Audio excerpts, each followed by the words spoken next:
no climatério, que é uma fase longa, começa em torno dos 40, vai até 66 anos, inclui a menopausa, que é a última menstruação na mulher brasileira, mais ou menos 48 anos. A mulher nessa fase, a produção hormonal dos seus ovários vai caindo devagarinho e a parte emocional, pela falta do seu hormônio, fica muito ruim. A mulher pode ter, além do fogacho, aquele calorão, sudorese, calafrio, batedeira, cansaço, desânimo, irritação, tensão, depressão. Na mulher que já era depressiva, já tinha tido quadros de depressão anteriores, crises, essa fase, se ela não tiver alerta, ela piora muito da parte emocional. Muitas mulheres sentem mais fogacho, tensão, batedeira, cansaço, desânimo. Outras, o que pega é a parte emocional, irritação violenta, depressão, até tem uma síndrome do ninho vazio. A mulher já está enfrentando os problemas da falta do seu hormônio, do climatério, do envelhecimento, ainda sai tudo que é filho, ela fica sozinha com o marido também, coitado, está na fase né, de amadurecimento, de envelhecimento, então já viu. Multiplica-se tudo e a coisa piora. Aliás, eu sempre alerto as clientes que quando elas tiveram crises de depressão anteriores, fiquem alertas para esse período. Começou a sentir muito mal emocionalmente, tem que correr para tratamento, está cheio de tratamento bom, dá para voltar a se sentir muito bem, é só tratar. Os homens, existe a andropausa masculina, que tem homens, você sabe que tem homens que cai tanto testosterona que eles chegam a ser depressivos, muito depressivos. A parte sexual fica horrível e eles ficam uma depressão medonha. Felizmente, não é tão frequente esse quadro. Tanto que, às vezes, o homem assoberbado com trabalho, com dinheiro, com sustento de família, etc., ele fica deprimido por tudo isso e ele pensa que é problema da andropausa, testosterona muito baixa, vai ver e não é. Se bem que nós temos que nos lembrar sempre, história clínica, exame físico, e muito depois o exame complementar é que vai fazer um bom diagnóstico e um bom tratamento. Olha, a reposição hormonal funciona como um tônico mental para a mulher. A mulher que está nessa fase horrível, principalmente com alteração emocional grave, irritação, tensão, depressão e tudo, quando ela começa a repor o hormônio que está faltando, aquilo é um refrigério, ela se sente muito melhor.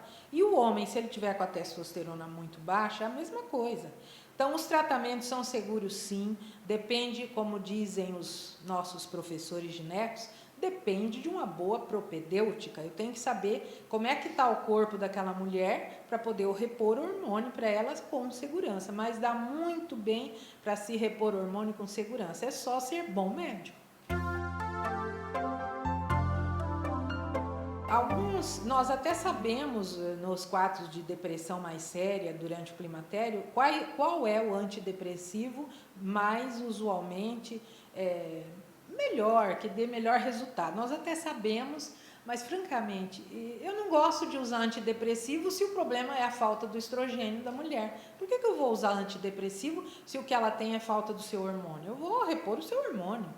Como é que eu vou repor? Aí depende de cada mulher. Cada mulher é uma mulher, mas que ela melhora muito mais repondo o hormônio que está faltando do que um antidepressivo, sem dúvida. E muitas vezes, muitos casos, se alia os dois. Um bom antidepressivo usado muito nessa fase, mais a reposição hormonal. Eu, francamente, eu fico só com a reposição hormonal. Aí vai de minha escolha. Olha, de forma geral, depressão é já considerada como uma doença, como a psicose puerperal, que leva a suicídio da mãe, a infanticídio e tudo mais. Depressão pós-parto é mais comum na mulher que já sofreu crises depressivas anteriores durante a vida, a adolescência, a mocidade e tal. E é de certa forma frequente, 11% eu acho um monte, demais. Segundo um colega psiquiatra da USP, foi esse dado que ele nos passou. Eu acho demais. Mas na prática diária, o que a gente vê muito? Vê muito a coitada da mãe não preparada para ser mãe. Ela não sabe como cuidar da criança, ela não sabe nada de personalidade, o que a psiquiatria fala que não fala tanto assim, mas já tem muita coisa, sobre o bebê. O que é o bebê, afinal? Como é que se forma a personalidade de um bebê, de uma criancinha, o adolescente? Por exemplo, o adolescente se sabe hoje que até 25 anos falta um monte de conexão cerebral, a ponto do adolescente entender completamente o oposto do que o adulto quer dele. Enfim, ele não entendeu o que o adulto está falando. E os pais não sabem isso, e nós médicos não sabemos, ninguém sabe nada. Claro que a gente sabe muito pouco, na minha opinião. Porque o foco tem que ser o ser humano, e o foco não está sendo o ser humano. Na psicose puerperal, a mãe pode cometer infanticídio ou suicídio, a coisa é séria, e já se trata de uma desagregação mental, é diferente da depressão, hein? Desagregação mental. Eu lembro de um caso nos Estados Unidos que eu nunca esqueci, a mãe tinha 6 filhos, ela matou todos, no puerpério imediato, né? Por quê? Você acha que a mãe não amava os filhos? Coitado, o próprio marido falou, ela era uma ótima mãe, ela amava os filhos, ela não estava aguentando. Mas, gente, em volta, a mãe, o pai daquela jovem mãe, o marido, os sogros, os primos, os parentes, estão ali. Será que não olham? Vêm, vejam, falem, troquem ideia, perguntem, sabe? Se interessem por aquela mãe. Não é porque ela é mulher que ela sabe ser mãe, não, viu? Isso é outro mito. Ai, porque a mãe se realiza sendo... A mulher se realiza sendo mãe. Outro mito. Eu tenho um cliente que falou para mim, eu nunca quis ser mãe, doutora. Ué, e por que não? Por que sim, por que não? Cada um é cada um. Mas a família que está em volta, observe, ajude, falem no assunto, discutam, ajudem. As mães que estão com a depressão grave, as mães que estão já em psicose, as mães precisam de médico, né? Médico especialista, psiquiatra. E o psiquiatra deve ser acionado sempre que a coisa está meio esquisita. Mesmo que não seja um caso tão grave, o psiquiatra está aí para isso. O psiquiatra foi treinado para lidar com isso. Então, peguem a mãe, vai o marido, a mãe, o neném, vão lá no médico, por favor. Tem muito médico que está interessado em ajudar seu cliente. Muito médico. Eu vejo meus colegas. Eu sei que tem muito médico a fim de ajudar. Porque o problema da medicina é um só. Ajudar. Nós não vamos muitas vezes resolver, mas nós vamos ajudar. Primeira coisa, eu sou muito a favor do conhecimento. Ali, eu não, né? Todo mundo.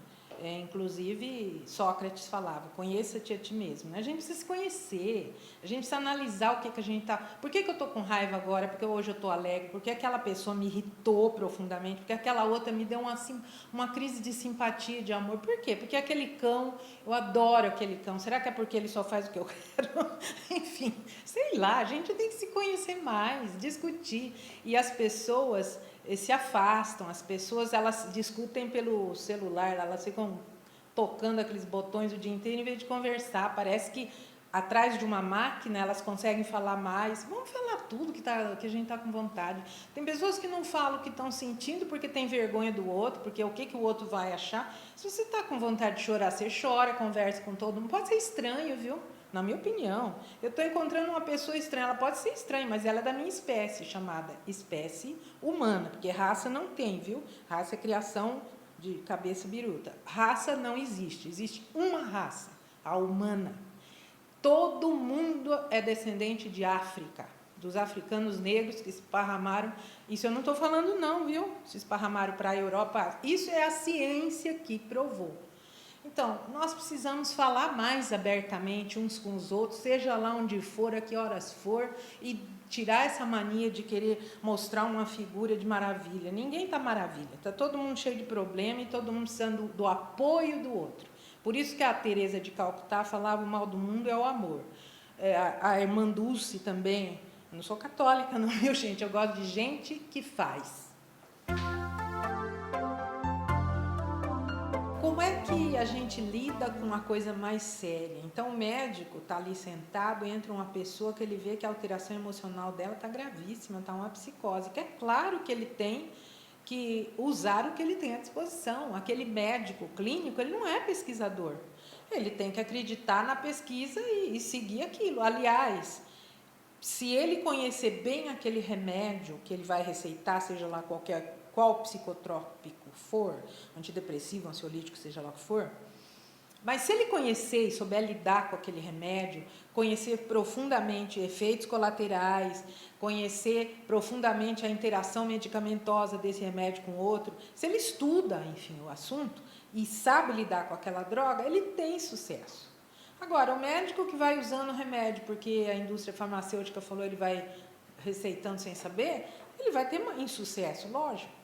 Então, eu acho que o médico clínico ele não é pesquisador, ele tem que seguir o que os professores das escolas médicas mundo afora estão dizendo, a pesquisa médica está dizendo, ele tem que seguir. Agora, ele tem que ficar de olho naquele medicamento, ele tem que estudar a farmacologia daquele medicamento para poder ele receitar com segurança e é melhor não receitar do que receitar com insegurança. Tensão pré-menstrual, TPM, tem outros nomes aí que se usa na medicina, mas vamos ficar com a TPM que todo mundo conhece. A mulher cicla, a mulher tem uma primeira fase onde o estrogênio vai subindo, aí ela ovula, a mulher que não usa anticoncepcional, é claro. Aí a segunda fase do ciclo dela, a progesterona fica alta após a ovulação, depois os dois caem e ela menstrua. Isso não é mulher que não usa anticoncepcional e a maioria usa hoje. Geralmente, essa TPM até piora nos anos antes da menopausa, na perimenopausa, até piora a TPM, justamente pela maior variação hormonal. E a mulher também que já teve crises de depressão pela vida fora, essa fase de perimenopausa, a TPM piora, mas ainda a parte emocional fica um caco. A primeira coisa para a TPM, vamos fazer exercício, gente, principalmente antes da menstruação. Aumentar o exercício nessa fase, evitar sal, açúcar, coca, chocolate, a não ser o amargo, muito café. O café é bom, viu? Dá ânimo, mas não em excesso. Coca-Cola é a mesma coisa. Açúcar é péssimo para a saúde e para a TPM é horrível. Comer castanha do Pará, 2 por dia, que elas têm substâncias que melhoram os sintomas da TPM. A melhor coisa para tratar a TPM é acabar com a menstruação, é o uso de anticoncepcional. Quem usa anticoncepcional não menstrua, sangra se quiser. Menstruação é descamação do endométrio, a camada interna do útero, que quem não usa pílula, ele engrossa para a gravidez, não houve gravidez, ele sai, descama, isso é menstruar. A mulher que usa pílula não ocorre isso, ela sangra porque está usando hormônio e se ela mudar a maneira de usar, ela não sangra mais, acabou a TPM. A diferenciação entre TPM, tensão pré-menstrual e depressão, porque além do que ocorre na mulher que já é depressiva, já teve crises, piora a TPM, mas a gente nota que a TPM é mais ligada na mulher que não usa pílula ao período menstrual. E até na que usa pílula, cujo intervalo de pílula ela deixa de 1 semana, por isso que eu não gosto dessas pílulas que as mulheres resolvem fazer intervalo longo. Qualquer pílula pode diminuir o intervalo, viu? Não afeta em nada. Não afeta em nada e se não der intervalo também não tem problema nenhum. Mas o intervalo longo da pílula ou a mulher que menstrua sem pílula, então o que a gente nota entre diferenciar TPM e depressão? É que a depressão é uma coisa que é o mês inteiro e a TPM é ligada àquele período. Isso é simples de se ver. É só a gente conversar, tirar uma boa história do cliente. O cliente vem com a história pronta. Não existe doença sem história clínica. Olhem para o seu corpo, observem seu corpo. Seu corpo fala para você o que ele tem. Olha, você sabe que a doença mais incrível que a gente tem que ficar de olho é o hipotireoidismo. Às vezes a pessoa está com sintomas de depressão e quando a gente vai ver a tireoide dela que funciona mal. O hipotireoidismo é a doença mais que está na cara, que a primeira coisa que você tem que pesquisar. Está com depressão, vamos ver se suas glândulas, principalmente tireoide, está funcionando direitinho. Os médicos, ao se depararem com alguém com depressão, sintomas de depressão, aquela tristeza profunda, aquilo não acaba, a pessoa tem vontade de chorar o tempo inteiro, ela se sente mal mesmo que esteja tudo em volta maravilhoso, o médico vai ver a saúde da pessoa, pede um hemograma, um exame da tireoide e fala a verdade, se não pedir mais nada além disso, pelos sintomas, qualquer médico, né, bem informado, ele está vendo que o problema é emocional. Até na época de faculdade a gente tinha mania de chamar as pessoas de psíquicas, quer dizer, um termo português errado, mas aquilo pegou. Então, quando a gente via que a pessoa não tinha nada, a gente falava, é píssico, de forma horrivelmente errada, né? Porque nós todos temos dificuldade de lidar com a coisa que não é o físico. Então, não é um hipotireoidismo, nossa, é depressão. Bom, mas hoje surgiu quilos de antidepressivo, então taca antidepressivo e taca ansiolítico, e assim se trata. Mas, como eu já falei, a pessoa não melhora e passa a vida assim, viu? Se a pessoa tem hipotireoidismo, se a pessoa está anêmica, se a saúde está ruim, qualquer problema do físico faz com que a parte emocional fique péssima. Me imagine a pessoa se deparar com a doença grave tipo câncer. Só por isso, se ela não tiver uma estrutura, ou se ela não esperar da vida só cor de rosa, né? Vida cor de rosa que não existe, mas aquilo abala.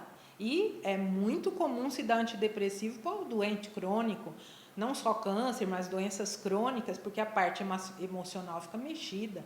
Mas hoje eu acho que os médicos estão muito mais alertas para isso. Eles estão vendo e falando e trocando ideias sobre como que a parte física influencia a emocional e vice-versa. Isso, nós somos únicos, corpo e físico. Não adianta físico e espírito e emoção, seja lá o que a gente queira chamar. Para as mulheres que acham que tem que menstruar, porque senão engravidaram, porque senão o sangue sobe para a cabeça e outras besteiras mais, o que precisa? Explicar. Quando eu explico tudo isso que eu estou falando, eu explico com cuidado e repito para minhas clientes, elas perdem essa ideia de que tem que menstruar. Eu explico, né? Eu oriento, eu mostro como é que funciona, o que é menstruar, afinal, e o que não é, e elas aceitam. Se a minha explicação for boa, elas vão entender, né? Então, depende da comunicação médico-paciente, depende do vínculo. Se a cliente gosta de mim e eu dela, nós temos um vínculo. A partir desse vínculo, tudo fica normal e correto. Então, o que eu sempre indico para minhas clientes, seja lá gestante, que hoje em dia eu já não estou mais fazendo, só início da gravidez, elas vão lá e eu já encaminho, porque eu não quero mais fazer obstetrícia, fiz 35 anos e larguei. Já está na hora de eu não fazer. Mas para todo mundo, eu indico sempre a mesma coisa. Autoconhecimento, entrar de alguma maneira com a medicina integrativa, que congrega todas as práticas milenares de melhora de saúde. E todo mundo sabe, a ciência está falando, meditação é o tratamento para depressão leve e moderada. Então, eu indico a Bangu. Vai se conhecer. Até outro dia me diverti com a cliente, que ela adora esporte, ela é magra, alta, esportista, até vai para academia e tal. Ela falou, você me falou de yoga, mas eu quero pular, fazer exercício. Eu falei, cada um tem seu caminho, mas que a gente precisa parar e se conhecer melhor, e a medicina integrativa está aí para nos ajudar a isso. Autoamor, autoconhecimento, sem dúvida. Eu acho que, primeira coisa, os médicos, ao se depararem com alguém que não está bem emocionalmente, ele tem que ver do preparo dele para ajudar aquela pessoa. Muitas vezes ele não tem preparo emocional nenhum, na escola ele não se dedicou a estudar isso, não foi chamada a atenção sobre o fato. Então, o que ele pode fazer, na minha opinião? Se ele der a mão para o cliente, se ele mostrar para o cliente que ele quer ajudar, seja lá como for, eu acho que aí já se estabeleceu um vínculo e tudo vai dar certo. Quando o cliente percebe que o médico, atendendo no posto de saúde 900 pessoas tudo ao mesmo tempo, não teve tempo de criar vínculo, não deu para criar nem ele com o paciente, nem o paciente com ele, não é impossível. Então, o que o paciente fica? O paciente fica mais irritado do que ele já estava, tadinho. Ele fica mal. E o médico fica péssimo, porque o médico sabe que ele não está ajudando em nada e não vai ajudar em nada. Então, o que ele faz? Receita correndo um antidepressivo, um ansiolítico. Então, primeira coisa que eu acho que o médico tem que ter em mente, se eu não posso fazer nada, eu posso pelo menos ser amoroso com o meu cliente. Pronto. O que é ciência, né? Como é que a gente vai saber se aquilo é científico ou não? A ciência chega a um determinado ponto por pesquisa. Então, nós temos 1000 pesquisas pelo mundo afora, nós temos que saber qual é a pesquisa confiável, randomizada, duplo cego e outras coisas que se exige de uma boa pesquisa, para a gente confiar naquela pesquisa. Então, isso vai mudar, viu? A ciência pode hoje falar uma coisa e amanhã outra, isso é comum. Ela pesquisa, estuda e chega a um determinante que isso que era não é mais, ora. Mas é assim que o mundo caminha, é assim que a coisa caminha. Mas uma coisa todo mundo já sabe, açúcar é péssimo para a saúde, causa doenças degenerativas. Açúcar e farinha de trigo branca causam degeneração da articulação, que é artrose, causa diabetes, causa doença cardiovascular, que é a que mais mata no mundo. E causa câncer. Isso aí já está mais que falado, comprovado, toda hora tem pesquisa mostrando, comprovando a outra pesquisa. Mas, gente, para isso é que tem ciência. Vamos atrás de quem estudou o assunto, do nutrólogo, vamos até médico, nutrólogo ou nutricionista, fez uma faculdade, vamos ver e acreditar no que a ciência, por enquanto, está mostrando. E outra coisa importante, olhem vocês, né? Se tem alguma coisa errada na sua sensação corporal, pesquise o que é. Será que não é porque você comeu tal coisa? Será que você não comeu demais? Será que tal coisa não fica melhor para a sua saúde, se você evitar ou não? Enfim, você tem que pensar e ir atrás de profissionais competentes. Olha, embora eu tenha tido 5 filhos e adorei, mas eu acho que hoje em dia tem que se pensar muito para se engravidar. Não porque cada filho vai gastar horrores até estar pronto para o mercado de trabalho, para a vida, a parte emocional dele está pronta para enfrentar a vida, mas porque tudo começa lá na gravidez. Se aquela gravidez, coitado, por exemplo, uma adolescente que engravida sem estar casada, o companheiro é outro adolescente que era um namorico qualquer e ela engravidou, e aí vem aquela criança, meu Deus, essa criança, que ambiente que ela vai ter emocional para viver. Mesmo que seja um casal que se ame e tal, mesmo assim, aliás, esses casais que vão ter filhos por vontade, eu noto que eles têm muita preocupação em serem bons pais, e é essa a preocupação. O que eu faço para ser bom pai e boa mãe? Eu tenho que pesquisar, porque, embora pareça simples, não é não. Nós vamos lidar com a personalidade infantil que vai se formar, com a personalidade do adolescente, que eu já comentei aqui, que o adolescente, as conexões cerebrais estão se formando até 25 anos. Então, às vezes, o pai fala uma coisa e a mãe fala outra, ele entende completamente o contrário. Isso é normal para o cérebro dele.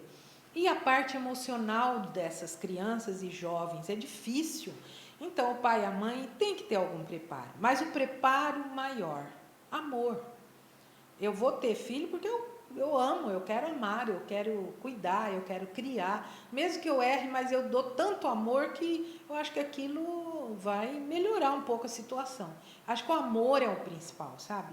O amor. Mas a mãe e o pai, coitados, assoberbados, trabalhando que nem maluco, mãe e pai trabalhando, eles estão tão cansados que dedicar amor a um filho não é fácil não. Então, vamos pensar, gente, vamos pensar, arrumar a vida, administrar a vida para você ser pai e mãe. Eu já tive algumas clientes grávidas que estavam mal e no fim acabaram confessando que não queriam aquela gravidez, outras que não estavam bem com o marido, de repente engravidaram e por isso elas estavam péssimas. E eu procuro falar o que a gente está conversando aqui. Se você não estiver bem consigo mesma, se você não se amar e não se conhecer profundamente e mesmo dentro do autoconhecimento se amar ainda assim, como é que você vai poder fazer isso com o seu filho? Então vá correndo fazer terapia. Tem 1000 técnicas, muitas você não vai gostar, você vai para outra, né? Vá com a psicóloga, não gostou daquela técnica, procure outra. Não deixe isso para trás. É muito importante que você emocionalmente grávida, esteja grávida emocionalmente bem, para você conseguir depois criar uma criança. Então, cuide-se, aproveita essa fase, cuida de você também como personalidade, como ser humano emocional que você é.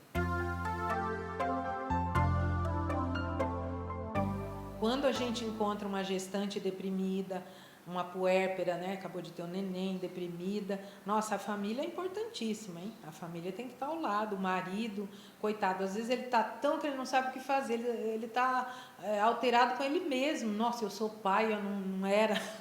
Então ele também, coitado, ele merece também um apoio. Enfim, se a família se apoiar um ao outro, amor, amor, amor, né? Um ao outro, já é alguma coisa. E depois encaminhar aquele casal, aquela mãe, jovem mãe, para o tratamento, para apoio da medicina integrativa, de um psicólogo, de um terapeuta qualquer. Ela precisa de apoio. E o apoio tem que aparecer. Eu me lembro de uma mãe, jovem mãe, aliás, ela já tinha um filho, e era segundo filho. Ela chegou no consultório tão acabada, tão triste, tão preocupada, porque ela disse que não estava mais aguentando. Falta de sono, quer dizer, falta de dormir, morrendo de sono. Ela não estava aguentando. Eu falei, menina, você não está vendo que você não pode ficar sozinha nessa hora? Você tem que falar para sua mãe, para o seu marido, para a sogra, para todo mundo, as pessoas da sua família, olha, eu tô no limite, eu não estou aguentando. Se ninguém me fizer alguma coisa aqui para me ajudar, eu vou fazer uma besteira, não porque eu quero. Eu adoro meu filho, mas eu não estou aguentando.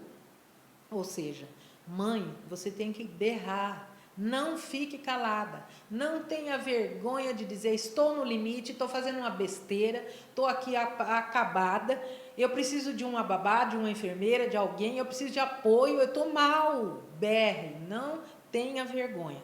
Você marido, você mãe, você sogro, você sogra, você todo mundo que está em volta, os irmãos, alguém tem que ajudar.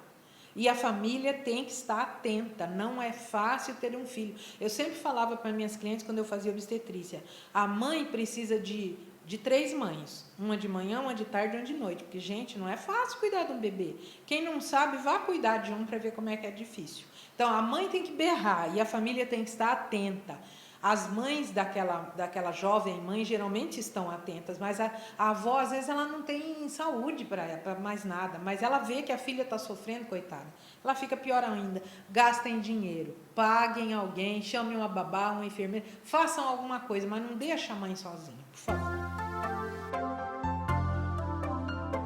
Mas às vezes a gente tem que falar para as clientes sobre o que é depressão, o que é ansiedade, porque pelo que eu vejo no meu consultório, 80%, vamos dizer, eu nunca fiz a pesquisa, mas todo mundo, eu, você, todo mundo, todos nós temos problemas emocionais. Então é muito importante que a gente converse com a gestante, com o pai da criança, com a família, sobre o que significa a parte emocional de cada um de nós, como é que isso vai influenciar naquele bebê. Por exemplo, uma mãe que não quer o filho por vários mil motivos, ela pode não querer, ora, engravidou e não quer por 1000 motivos. Aquela criança vai passar o resto da vida assim, insegura, porque a pessoa que ela mais precisava do amor daquela pessoa, a mãe, que ela esperava que a mãe a amasse acima de tudo, porque é isso que a gente sonha, né? Que a mãe e o pai nos amem em profundidade. Aquela mãe, aquele pai, coitados, não amam nem a si mesmo, que dirá o resto, né? Eles se esforçam, eles lutam, mas muitas vezes acontece um monte de coisa na criação da criança por causa da falta de amor, de autoconhecimento. Como é que eu vou me amar? Como eu faço para me amar e me conhecer, para depois eu passar isso para as crianças? Então, a gente tem que falar isso para a gestante, claro, ela está esperando uma vida.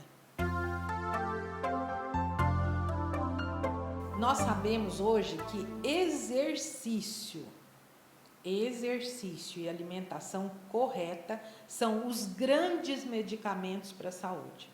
Quem ainda não entendeu isso, gente, vá ler, vá pesquisar, vá estudar o assunto, porque, sem dúvida, há uma modificação total de metabolismo na pessoa que pratica exercício, na pessoa que, por conseguinte, dorme bem, na pessoa que come bem.